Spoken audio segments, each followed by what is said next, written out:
The fifth, sixth, and seventh terms of a geometric progression are 8k, -12, and 2k respectively.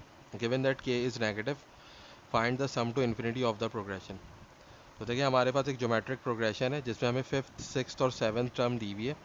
Fifth term जो है वो 8k है, sixth term जो है वो -12 है, और सेवन्थ टर्म जो है वो 2k है। और जो है वो हमको जो है वो सम टू इन्फिनिटी फाइंड आउट करना है। और ये दिया हुआ है कि के जो है वो नेगेटिव है, तो सबसे पहले हम के की वैल्यू फाइंड आउट करेंगे। तो के की वैल्यू फाइंड आउट करने के लिए हम रेशियो का फॉर्मूला लगाएंगे। ज्योमेट्रिक प्रोग्रेशन में जो रेशियो होता है वो होता है हम नेक्स्ट टर्म को डिवाइड कर दें प्रीवियस टर्म से, यानी कि सिक्स्थ टर्म को हम डिवाइड कर दें फिफ्थ टर्म से, तो हमारे पास रेशियो आ जाएगा। तो सिक्स टर्म जो है वो हमारे पास है -12, और जो फिफ्थ टर्म है वो है हमारे पास 8k। तो इसको हम सिंप्लीफाई करेंगे तो ये हो जाएगा आपके पास -3/2k। इसी तरीके से अगर हम सेवन्थ टर्म को सिक्स टर्म से डिवाइड करेंगे तो भी हमारे पास रेशो आ जाएगा।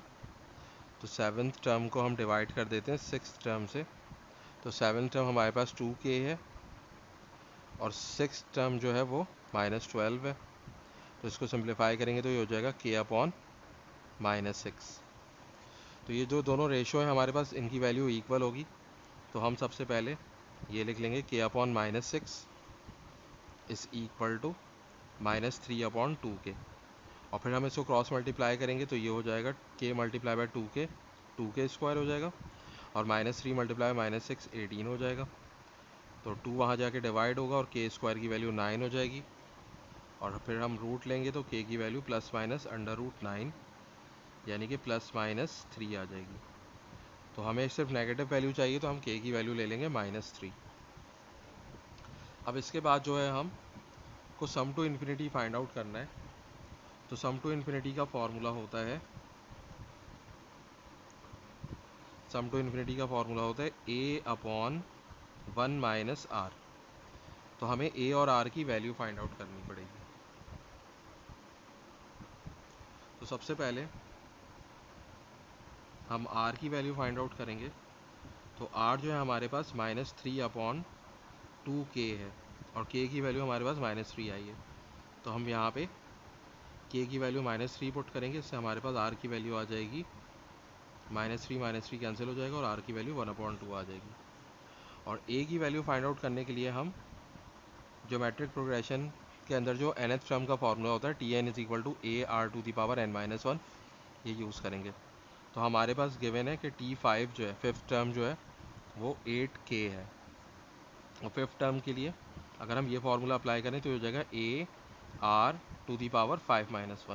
हमारे पास n की जगह 5 लिखा हुआ है, तो हम यहाँ पे n की जगह 5 पुट कर देंगे। तो ये हो जाएगा a, और r की वैल्यू जो है हमारे पास 1/2 है। r की वैल्यू हमने 1/2 पुट कर दी, और 5 - 1 4 हो जाएगा, और ये हो जाएगा 8, और k की वैल्यू जो है वो -3 है। तो इसको हम सिंप्लीफाई करेंगे तो ये हो जाएगा 1 की पावर 4 1 होता है, और 2 की पावर 4 जो है वो 16 होता है, और इसको मल्टीप्लाई करने से हमारे पास -24 आएगा। तो ये 1/16 है, 16 जाके वहाँ पे मल्टीप्लाई हो जाएगा -24 से। तो a की वैल्यू हमारे पास आएगी -384। तो ये हमारे पास a की वैल्यू आ गई। इस a की वैल्यू को और r की वैल्यू को जो है हम इस फॉर्मूले के अंदर सब्सटीट्यूट कर देंगे। तो sum to infinity is equal to a की वैल्यू है हमारे पास -384, और r की वैल्यू है 1/2। तो